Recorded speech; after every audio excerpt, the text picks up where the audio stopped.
you're in a hurry to find the answer, you're really missing out. I find that so many of us are in for instant gratification.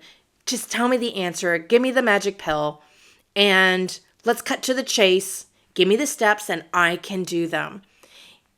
And I guess for efficiency, time-wise, I can see why people would want that, why it would be appealing. That's never been my methodology of how I go about anything. I always seem to take this roundabout way before I get to the circle. And I might even get, here is the magic answer. It's right here.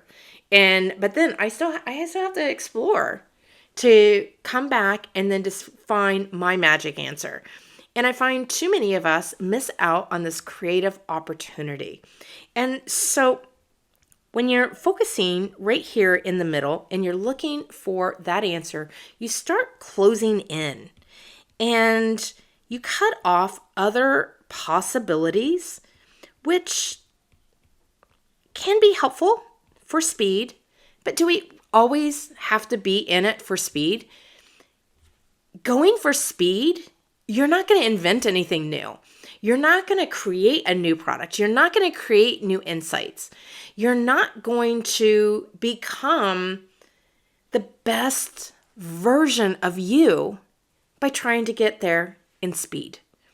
You need a little bit of exploration. So creatives, one of the first things that we love to do is we like to brainstorm. We like to throw out a bunch of things. It helps us to define things. It helps us to see what somebody else may not be catching on to. And so that's one of the things that I always like to say is brainstorm first.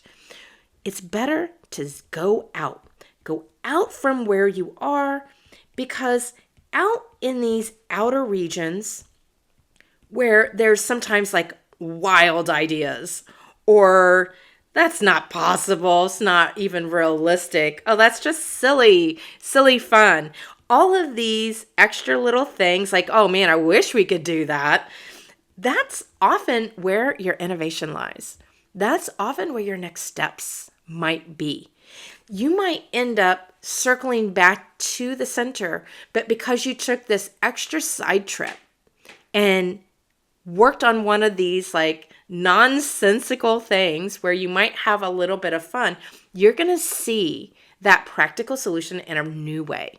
You're going to come up with, maybe it's a new delivery system of how to do it, an extra step that's going to help somebody. You might start to recognize, oh, this isn't as easy for other people.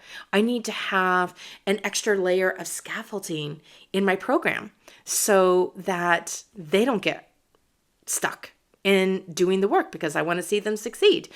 That is where all the magic ends up happening. So really, creation starts with imagination. Nothing is made until it's imagined. So think about that, right? You have to imagine it. Being able to write with a digital pencil, like I have here my Apple Pencil, somebody had to think, what if I could write with a pencil that was digital, that where I could use it as a stylus, as like a mouse, but I could also handwrite notes, and so I didn't always have to type. So maybe it was somebody who was thinking, I just love to draw by hand. Whatever it is, somebody had to have an imagination because this didn't exist, at least not in this form. There might have been stylus, but maybe it didn't quite have the right pen, right functions. Everything starts from imagination.